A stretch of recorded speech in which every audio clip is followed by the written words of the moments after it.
哎，大家伙儿早喽！5月3号星期天，假期中，这边现在也是假期。今天上午去伊克马拉松去拍照，在电川。昨天直播，小伙伴问说：“哎呀，我说最近怎么就他自己练，可能跑得少了，或者怎么着，手表给的分数变低了，就跑力或者是什么，或者是阈值，或者是预测。”跟大家分享过好多次。昨天在直播我也跟大家分享，我说就别听这个，别信这个，它不是特别有意义。你说完全没有吗？也不是，但是不是特别有意义。而应该看重什么？我们一会儿说。我总跟大家说，乳酸阈值那个配速，就是 LTR 那个绝对配速，是一个预测的好标准。但是呢，你不能全都看手表上那个，就手表上那个大多数时候是8、9不离10的，但是你可能某一次的比赛，有可能比方像上海半马过那个隧道，就把我的那1公里的配速弄成了2分44，那不可能呀！就这些可能会污染数据。现在像高驰有个功能，佳明应该也有，就在编辑运动里。那高驰那个在手机上编辑运动有一个选项，就这次运动不计入统计。但是有时候就比较尴尬，我只有那1公里不想计入统计。就你看手表那个8、9不离10，这可能是我觉得手表给出的数据，不管是佳明还是高驰还是其他系统能给到的最能看的数据了。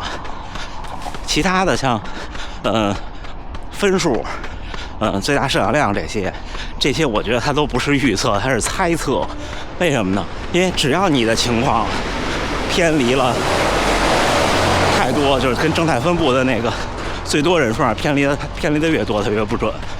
就这么说，比方说我今天感冒了，生病了，我去看医生，然后医生说你这能好，那是因为可能99%得这病的都能好，它并不是测算了你的身体怎么样，它就是一经验，那它就不是预测，它是猜测。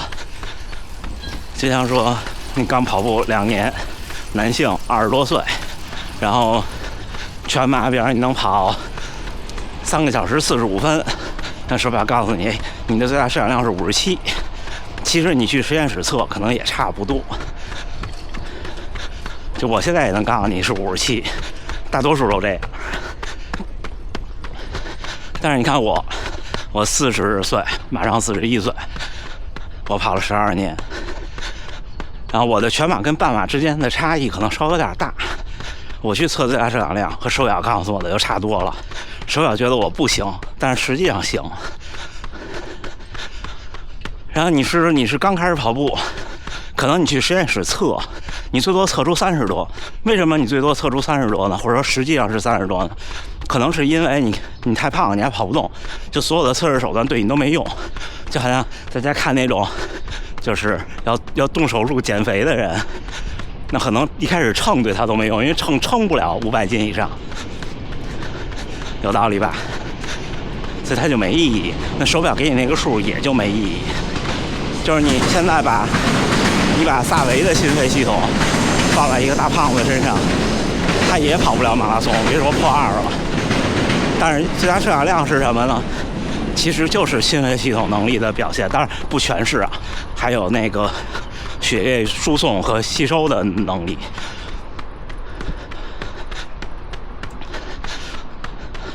所以别信那个，那不信那个什么能信呢？你就看你各个距离的最好成绩，前提是最好成绩离现在的身体状态不太远。就连那个乳酸阈值的心率对应的心率都不用看，因为那个我也觉得现在各个平台的计算方法有问题。就能力高的人那个数偏低，能力低的人那个数偏高。你不太可能是永远是那个正中间那一部分，或者说你也不愿意当那个正中间那一部分，因为越是正中间那一部分，就说明自己还不够强，对吧？就看你的各个距离的最好成绩，前提是不是被污染的就好了。那这些成绩怎么看？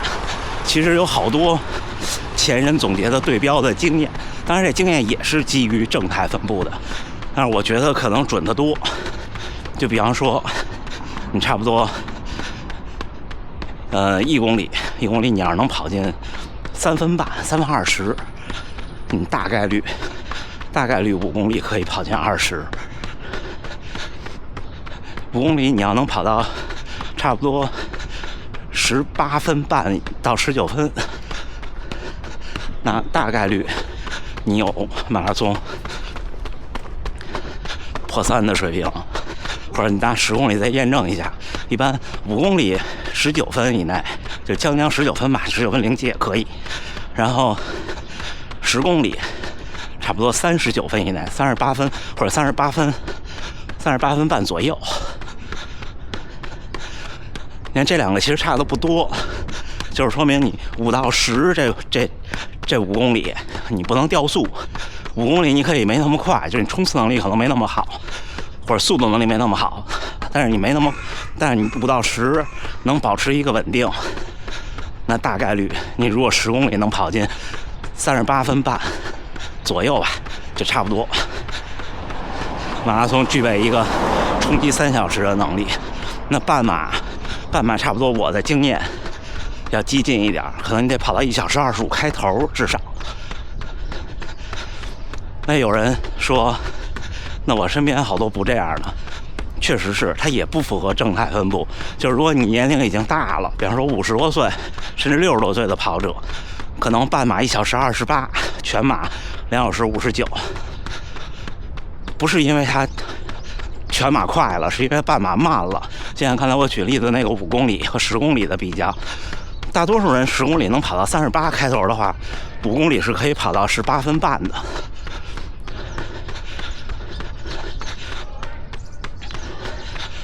你就这么去看这个事儿，然后呢，再往后就好办了。比方说，我们看 LTR 刚才说的，那既然我说手表上的 LTR 有的时候也不一定对，那我们怎么看？我跟大家举一个我的例子，我手表 LTR 告诉我3分30的时候，我的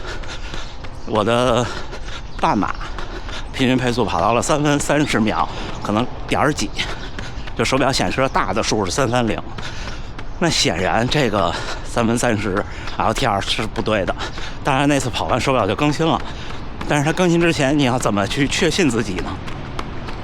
差不多就是绝大多数你需要看这个的人，5公里的平均配速，就全力以赴的5公里，要比你的真实的 LTR 快，大概快，优秀一点的选手可以快5秒以上，大多数选手可以快3到5秒，就5秒左右，你可以算成5秒吧。比方说，你5公里最好成绩平均配速3分22或者3分23，那你就大可以估计你的 LTR 在3分28到3分30之间。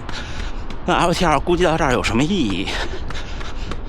差不多就是你去跑10公里的比赛的时候，可以你的配速目标定在 LTR 上下1秒，最好就是定一开始起跑比你的算出来的这个数快2秒，然后后边可能会稍微的掉一点点，最后大差不差落在 LTR 附近。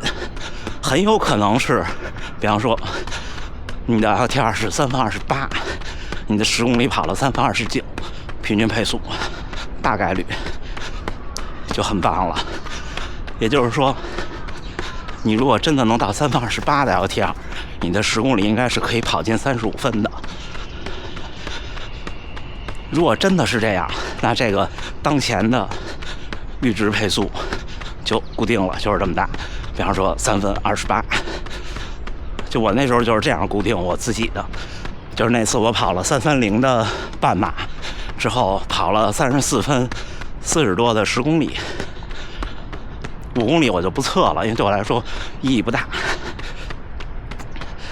我那时候就觉得我的真实 LTR 可能是3分27。好，那再之后，它怎么指导你的下一场比赛？就是你下一场比赛的目标和配速。通过那一次，那个半马是24年的大阪半马，24年初，然后之后是10公里是24年末，就是这一年我差不多有一点点进步，因为年初的那个大阪的半马我跑了1小时14分多，就是3分30点几的配速，所以我觉得我的半马进步了。然后到第2年要跑大阪半马的时候，我定的平均配速目标是3分27。那个时候手表给我的乳酸阈值 LT2 的配速还是没变，因为这之间没有那么强的比赛。到这个范围就是它也是正态分布，就是你到这个范围了，它变得也就慢了，就不是说天天都更新。我定3分27的时候其实是有点冒险的，因为我不确定我能不能行，因为想跑到3分27，那差不多真实 LT2 可能要3分24、3分25，就半马差不多到我这个水平，我能跑到比阈值慢3秒，但是水平越低，慢的会越多，因为你坚持不了那么长时间，就大家就这么去估计就好了。然后我就冒险，我就当时在想，我到底能不能是3分24的 LT2， 用这场半马试一试。这场半马跑下来了，73分19秒，差不多3分27点几。因为要算上多跑的距离，这样一看，那手表当时也把我的 LT2 给我更新成了3分25，手表保守了，我觉得至少是3分24。然后在这样的时候，我去跑上海半马，就在受伤的状态下，那我心里就更有底了。我觉得我再慢2-3秒，或者再慢2秒，我应该是轻松不少。就到这个配速，慢2秒、快2秒，差的挺多的体感。然后我就用慢2秒的配速前进，最后73分55。你看慢了2秒的话，一个半马就是42秒。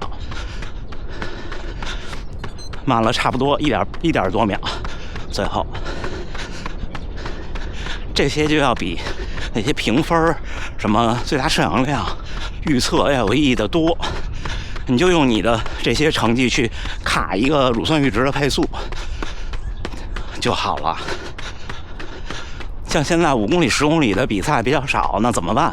就是这种就可以时不时有一次测试赛，因为消耗不大。用10公里去指导半马，当然这些也是训练自己的一部分，让自己能有这感觉，就这么回事儿。那手表为什么不这么做呢？因为这种估计很多是建立在自己对自己的感受和了解上，其中也包括自己能不能顶，自己什么性格，还有就是自己的怎么说呢？自己感觉自己的耐力，这些不太好描述。所以手表就只能反推一些数。小伙伴们，5月3号星期天，今天12公里4分51，还可以，不快不慢。就现在我因为在控制伤，跑量不大呢，就多跑有氧，就少跑那种5分多的轻松跑。差不多就是这么个逻辑。但是这个月就像昨天说的，要把跑量往上拉。你昨天15，今天12，看看今天有没有机会再跑一个轻松的5，然后之后明天后天再看怎么调。明天周一，后天周二、周三，争取是1、2、3这3天都训练，然后周3是第5天，我们周4休息，然后之后再下一个周期的时候，我觉得就能再好一步，差不多先往400到450去靠这个月。今天和大家分享数据，其实虽然我总说这些数据不要去调到数据的这个漩涡里。但是其实我还是挺在意数据记录的人，因为我觉得虽然很多数据包括心率啊，你看我从来都是带个心率带，不管是佳明的胸带还是高驰的臂带，就是这样，就是我还是期待把所有数据都记录的尽可能的准确，因为在一定长的时期内去对比是有意义的。那好吧，今天跟大家聊这么多，一会儿还要外出，最后还是祝大家能努力生活，健康平安，咱们下回再见。